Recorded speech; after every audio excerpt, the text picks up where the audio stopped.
Hello friends, how are you all? I hope you all are fine. Welcome to YouTube channel English literature. हम लोग tenses discuss कर रहे थे और आज ये टेंस के ऊपर हमारा लास्ट लेक्चर होगा और इसके बाद जो हमारा टेंस का फ्री कोर्स है वो कंप्लीट हो जाएगा इंशाल्लाह। तो आज हमने बात करनी है फ्यूचर परफेक्ट कंटिन्यूस टेंस के बारे में। सिंपल, नेगेटिव, इंटरोगेटिव तीनों का हम डिस्कस करेंगे। एडिशनली नेगेटिव इंटरोगेटिव को भी इसमें डिस्कस करने जा रहे हैं। तो फ्यूचर परफेक्ट कंटिन्यूस टेंस जो है, हम लोग कोई भी एक्शन जो फ्यूचर में हो रहा होगा किसी स्पेसिफिक टाइम पीरियड में या किसी स्पेसिफिक पॉइंट के ऊपर, उसके बारे में बात करते हैं। इसमें ड्यूरेशन ऑफ द एक्शन के ऊपर एम्फोसाइज किया जाता है कि किस ड्यूरेशन में कौन सा एक्शन जो है फ्यूचर में परफॉर्म किया जा रहा होगा। ठीक, तो the future perfect continuous tense is used to talk about actions that will have been ongoing up to a specific point in the future. It emphasizes the duration of the action rather than just its completion. अब structure की बात की जाए तो हमारे पास subject, will, have, been, present participle यानी कि वर्ब के फर्स्ट फॉर्म के साथ आईएनजी और बाकी रेस्ट ऑफ द सेंटेंस। अच्छा, क्वेश्चन होगा आपके यहाँ पे कि मैडम आपने शैल क्यों नहीं लिखा। हम लोग वैसे तो आई के साथ शैल का यूज़ करते हैं, लेकिन मॉडर्न इंग्लिश के अंदर शैल का यूज़ निगलेक्ट किया जाता है, इतना यूज़ नहीं किया जाता। विल को ही हर एक के साथ लिखा जाता है। ठीक, तो by the time we leave for vacation I will have been working on this project for 2 months। अब यहाँ पे देखिए, एक्शन ऑफ वर्किंग जो है उसके बारे में बताया गया है कि वो पास्ट में स्टार्ट हुआ था और कंटिन्यू रहेगा वो फ्यूचर में एक लिविंग फॉर वेकेशन के पॉइंट तक। ठीक, तो यहाँ पे ये बताया गया कि by the time we leave for vacation, जब हम वेकेशन के लिए जा रहे होंगे, I will have been working on this project for 2 months। तो मैं इस प्रोजेक्ट के ऊपर 2 महीने से काम कर रहा होऊंगा। ठीक, ये हो गया हमारा कि क्या स्ट्रक्चर चल रहा है इसमें। देन इसमें क्या किया गया, ड्यूरेशन के ऊपर फोकस किया जा रहा है, यानी कि हाईलाइट किया जा रहा है कि how long an action will have been happening, कि एक्शन कितने लंबे अरसे तक हो रहा होगा। स्टार्टिंग पॉइंट जो है किसी भी टाइम पे शुरू हो सकता है, पास्ट में भी, प्रेजेंट में भी, फ्यूचर में भी, स्टार्ट कभी भी हो सकता है, लेकिन उसका ड्यूरेशन कितना चल रहा है, कब तक ख़त्म होगा, कितने टाइम तक होगा, उसके बारे में उसको हाईलाइट किया जाता है। फ्यूचर एंड पॉइंट यानी कि क्या होता है, स्पेसिफिक फ्यूचर टाइम ही होता है इसके अंदर जब भी एंड पॉइंट की बात की जाए। ठीक, तो टाइम एक्सप्रेशंस यहाँ पे हम लोग bye the time, in, until, when, इस तरह के पॉइंट्स जो हैं वो यूज़ करते हैं फ्यूचर एंड पॉइंट्स को इंडिकेट करने के लिए। वर्ब्स इसमें हमारे पास हमेशा फर्स्ट फॉर्म ऑफ वर्ब के साथ आईएनजी का यूज़ किया जाता है, जैसे कि स्टडिंग, वर्किंग, वेटिंग, ट्रैवलिंग, ये पॉइंट्स हैं। क्लियर, तो she will have been training for the marathon for a year by next race day. ठीक, तो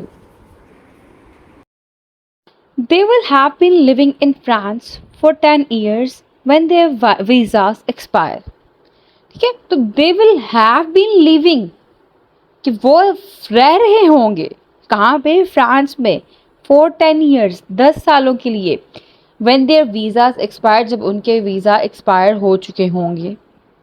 फिर will you have been teaching for 20 years when you retire, तो क्या तुम 20 साल तक पढ़ा चुकी होगी जब तुम रिटायर होगी। ठीक है, चुकी होगी, चुका होगी, बीच में रहा रही, इस तरह के वर्ड भी आ रहे हैं, मतलब एंड चुका होगी, चुकी होगी, इस तरह के एंडिंग हो रही है, बीच में रहा रही की भी एडिशन की जा रही है क्योंकि कंटिन्यूस का वर्ड साथ में अटैच है इसलिए। ठीक, अब हम बात करते हैं नेगेटिव की। नेगेटिव का हमारा स्ट्रक्चर जो है उसमें हम लोग विल नॉट या वुड नॉट लगाते हैं। ठीक, subject initially, then will not would not के साथ हैव, फिर बीन, फिर वर्ब की first form plus ING, then for and since, then time period.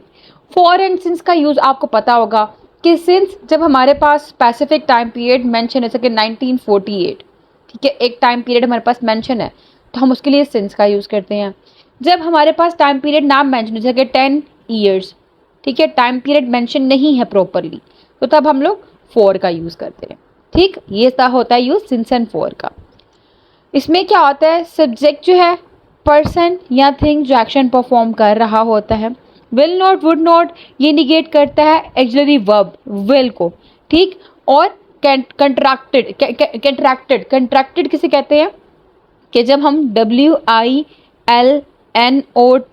इसको कंट्रैक्ट इकट्ठा करके लिख दे, WILLN'T, ठीक है, इकट्ठा करके लिख दे, कंट्रैक्शन की फॉर्म में लिख दें, उसको हम लोग कंट्रैक्टेड फॉर्म कहते हैं। फिर जैसे कि ये वुड नॉट, ठीक, ये जो है ना ये कंट्रैक्टेड फॉर्म है। फिर हैव प्लस बीन, ये हेल्पिंग वर्ब्स हैं जो फ्यूचर परफेक्ट कंटिन्यूस टेंस को इंडिकेट कर रहे हैं।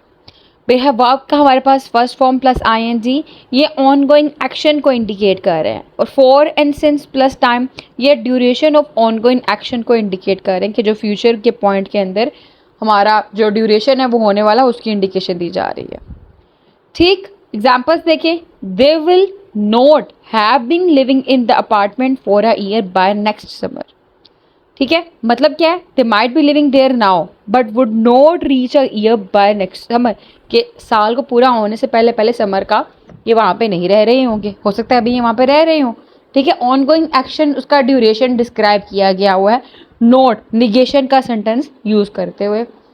फिर I will not have been working on this project for 2 weeks by Friday, यानी हो सकता है कि जो प्रोजेक्ट है वो ऑन गोइंग है लेकिन इस फ्राइडे तक वो अपने गोल तक ना पहुंच पाए। Then the train will not have been delayed for more than an hour when you arrive, means कि ट्रेन जो है वो डिलेड हो सकती है, यानी कि लेट हो सकती है, but it would not be more than an hour by time you get there, ठीक। तो ये एग्जाम्पल्स थी। अब आप जो है कंट्रैक्टेड फॉर्म WONT, ठीक है, ये थ्रू आउट अपनी स्पीच में यूज कर सकते हैं।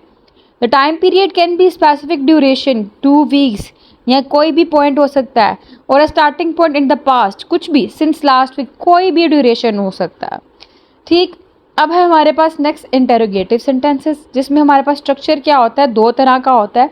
एक WH क्वेश्चन आ जाते हैं, then will, subject, have, been, verb की first form and ING plus question mark, so on. और दूसरा हम क्या करेंगे, WH क्वेश्चन नहीं होगा, ठीक है, विल नॉट, इस तरह के words, subject, have been, verb की प्रेजेंट, वर्ब की first form plus ING, then question mark, then yes या नो क्वेश्चंस, ठीक है, जो हमारे परफॉर्मेंस हो रही होती है। यानी कि अब ये देखें यहाँ पे WH क्वेश्चंस क्या है, who, what, when, where, why, how, इनको हम WH क्वेश्चंस कराते हैं। ये जो क्वेश्चंस होते हैं, ये जो वर्ड्स होते हैं हमारे क्वेश्चन को इंट्रोड्यूस करवाते हैं at the beginning of the sentence, ठीक। और विल नॉट, ये वुड नॉट, ये इंडिकेट करते हैं फ्यूचर टेंस को, और कैन बी यूज फॉर बहुत पॉजिटिव और negative questions depending on the context, ठीक है, कि बेशक नेगेटिव है बेशक पॉजिटिव है, कॉन्टेक्स्ट पे डिपेंड करता है उसके लिहाज से। यानी कि अगर इंटेरोगेटिव है तो उसमें कोई भी नेगेटिव असर्शन, नेगेटिव स्टेटमेंट नहीं आएगी, लेकिन नेगेटिव इंटेरोगेटिव सेंटेंस है उसके अंदर हम लोग नेगेटिव पॉइंट के लिए यूज़ कर सकते हैं। जैसा कि यहाँ पे देखें, मैं आपको एक एग्जांपल दिखाती हूँ। ये एग्जांपल है कि who will have been living in this town for the longest time by the next year, ठीक। अब यहाँ पे क्या है, कोई नेगेटिव स्टेटमेंट नहीं इंसर्ट की गई हुई, ठीक है, कोई भी मनफी स्टेटमेंट नहीं इंसर्ट की गई हुई। लेकिन अगर हम यहाँ पे आते हैं तो यहाँ पे देखें, will not Sarah have been practising the piano for a year when the recital starts. अब यहाँ पे नोट की एडिशन की गई हुई है। ऐसे सवाल जिसमें क्वेश्चन भी पूछा जाए और निगेशन भी हो, नोट का वर्ड भी ऐड हो, उसको हम लोग नेगेटिव इंटेरोगेटिव कहते हैं। क्लियर। अब आ जाए जी दोबारा वापस हमारे पॉइंट की तरफ। नेक्स्ट है पॉइंट हमारा, When will they have been waiting in line for the concert, कि वो कॉन्सर्ट के लाइन के अंदर कब से इंतज़ार कर रहे होंगे, कर चुके होंगे, ठीक है। WH question about the timing, ठीक है। Will you have been studying for your finals all week by Friday? अब यहाँ पे आपने यस या नो क्वेश्चन का आंसर देना होता है मोस्टली, कि क्या तुम फ्राइडे से, इस वीक के फ्राइडे से अपने सारे कोर्स को, अपनी पढ़ाई को मुकम्मल कर चुके होगे, ठीक है। Would not she have been practising the violin for months before the competition. अब यहाँ पे भी जो वुड नॉट है वहाँ पे येस एंड नो का क्वेश्चन किया गया है, आप हाँ या ना दोनों से जो समझिए जवाब दे दें। तो रिमेंबर आपने क्या करना है कि जो WH क्वेश्चंस हैं वो विल एंड विल नॉट, उनके ऊपर दोनों के साथ यूज़ किए जा सकते हैं। ये इसमें पॉजिटिव और नेगेटिव इम्प्लीकेशन दोनों की ही होती है, डिपेंडिंग करता है कॉन्टेक्स्ट के ऊपर। और येस और नो क्वेश्चन टिपिकली जो है वो विल के अंदर पूछे जाते हैं, कैन बी रीफ्रेज्ड, ठीक है, with not to imply a negative expectations. अब नेगेटिव इंटेरोगेटिव क्या है, इसमें हम लोग विल नॉट और नॉट वुड नॉट जो है हम स्टार्टिंग पे यूज़ करते हैं। Then subject have been, verb की first form plus ING, rest of the sentence end पे क्वेश्चन मार्क, क्योंकि इंटेरोगेटिव है, इंटेरोगेटिव में क्वेश्चन मार्क लाजमी इंसर्ट करना है आपने। अब ये जो वुड नॉट विल नॉट है, ये जो है नेगेटिव कंट्रैक्शन है विल नॉट की, ठीक है। आप इन दोनों को यूज़ कर सकते हैं, इन दोनों में से किसी भी एक को। सब्जेक्ट, इसमें हमारा जो भी एक्शन परफॉर्म कर रहा हो, बेशक वो कोई चीज़ हो, बेशक कोई पर्सन हो। हैव बीन हमारी हेल्पिंग वर्ब्स हैं जो फ्यूचर टेंस को इंडिकेट करिए, फ्यूचर परफेक्ट कंटिन्यूअस को। वर्ब इसमें हमारा ऑन गोइंग एक्शन है, और जो बाकी का सेंटेंस है यानी कि कोई भी एडिशनल इंफॉर्मेशन फ्यूचर एक्शन के बारे में। क्लियर? एग्जाम्पल देखिए, will not they have been waiting for hours by the time the train arrives। अब यहाँ पे क्वेश्चन किया जा रहा है कि this sentence implies they might have been waiting but questions it, यानी कि वो सवाल तो वो इंतज़ार तो करेंगे लेकिन उससे सवाल किया गया, ठीक है। इज इट रेनी आउटसाइड, यानी कि हालांकि बेशक बाहर बारिश हो रही होगी, हम कहते हैं कि बाहर बारिश नहीं हो रही है, मीन्स हम सवाल पर पूछ रहे हैं, ठीक है, निगेशन फॉर्म में, यानी कि नेगेटिव स्टेटमेंट यूज़ करते हैं हम लोग, क्वेश्चन का पूछ रहे हैं। हालांकि हम पूछना चाहते हैं कि हम बताना चाहते हैं कि हाँ वाकई हो रही है, अगले की इंगेजमेंट इन्वॉल्व करना चाह रहे होते हैं, ठीक। जो मैंने इजंट इट रेन आउटसाइड या रेनिंग आउटसाइड की प्रेजेंट स्टेटमेंट्स थी, अब हम लोग इसी फ्यूचर के स्टेटमेंट्स को यहाँ पर डिस्कस कर रहे हैं लेक्चर के अंदर कि will not Sarah have been practising the piano for a year when the recital starts, यानी कि पूछा जा रहा है कि सारा जो है अपने जो प्रैक्टिस वो कर रही है पूरे साल से, पूरा साल का ख़त्म होने से पहले पहले क्या वो उसको कंप्लीट कर लेगी। तो I will not have been studying French for 2 months by next week, will I. तो यहाँ पे क्या है कि एक नेगेटिव क्वेश्चन है, इसमें कंफर्मेशन को एक्सपेक्ट किया जा रहा है, you likely will not have been studying that long. Clear? अच्छा, अब एंडिंग पॉइंट है कि you can use have not been instead of will not have been, ठीक है। आप इसके जगह पे हैव नॉट बीन को भी यूज़ कर सकते हैं। कब? जब आप प्रेजेंट परफेक्ट कंटिन्यूअस टेंस के बारे में बात कर रहे हो, to ask about something on going right now that might not continue to the future end point, जो फ्यूचर एंड पॉइंट तक ना चले, ठीक। ये पॉइंट था, यानी कि सिंपल जो स्टेटमेंट है वो ये है कि हैव जो है वो प्रेजेंट में आएगा, फ्यूचर में विल और वुड नॉट ही आएगा, ठीक है। विल नॉट, वांट, ये वांट जो है ये भी विल नॉट की ही कॉन्ट्रैक्शन है। तो जब आप विल नॉट को रिप्लेस करते हो हैव से, इट मीन्स आप प्रेजेंट परफेक्ट कंटिन्यूअस की बात कर रहे हो।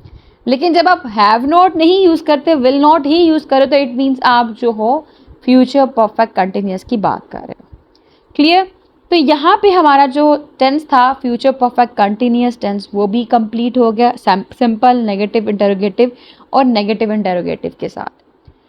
आई होप ये कोर्स आपके लिए हेल्पफुल रहा होगा, आपकी राइटिंग स्किल्स काफ़ी से इम्प्रूव हुई होगी। वीडियो पसंद है, वीडियो को लाइक भी करिएगा, चैनल को सब्सक्राइब जरूर करिएगा, दुआ में खास रखिएगा, याद रखिएगा। और आपको इस तरह की और भी वीडियोस चाहिए हो तो प्लीज़ लेट मी नो, तो हम नेक्स्ट कोर्स भी इंशाल्लाह स्टार्ट करेंगे। Stay tuned, take care.